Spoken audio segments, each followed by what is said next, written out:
Hello guys, দেখতে পাচ্ছেন আমার বাসায় কবুতর কটা বাইরে ছাড়ছে। আজকে কবুতরের টপ থেকে বাইরে ছেড়ে দিছি এবং ডাকতেছে। খুব সুন্দর পরিবেশে আছে, খুব ওদের ভালো লাগছে। আশা করি বাসাটা মনে হয় খুবই পছন্দ হয়েছে।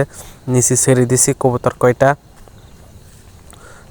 দেখছেন কত সুন্দর।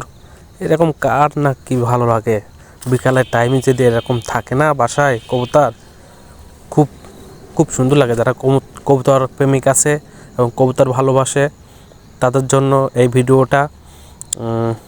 ভিডিওটা দেখলে অনেক ভালো লাগে বিকেল টাইমে। এবং এটা বিকেল টাইমে ছাড়া হয়েছে। কবুতরটা অনেক সুন্দর আছে, দেখছেন আলসি ছাড়ছে এবং কত সুন্দর এক জায়গায় মিলঝুলি আছে, দেখতে অনেক সুন্দর লাগছে। আপনাদের কেমন লাগছে জানি না। দেশি কবুতর এবং বুনো কবুতর দুটো একসাথে পালন করতেছি। এদের ঘর আলাদা আলাদা আছে, বুনো কবুতর ঘর আলাদা এবং দেশি কবুতর ঘর আলাদা।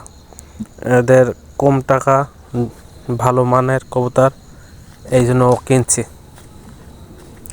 আপনারা চাইলে কিনতে পারেন এবং পুষ্টি পারেন, দেখতে পারেন জিনিসটা লাভজনক কিনা।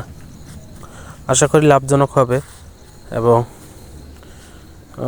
খুবই ভালো হবে। আপনারা চাইলে দেখতে পারেন, একবার পুষ্টি দেখতে পারেন এবং বাড়ির চাহিদাও মেটানো যায়, খাওয়া যায়। কবুতরের মাংস খালি খুবই উপকার আছে, ক্যান্সার হয় না, হার্ট ব্লক হয় না। এইগুলো আমার পরামর্শ না, ডাক্তারের পরামর্শ আমি শুনছি, তা আপনাদের জানালাম। আল্লাহ হাফেজ।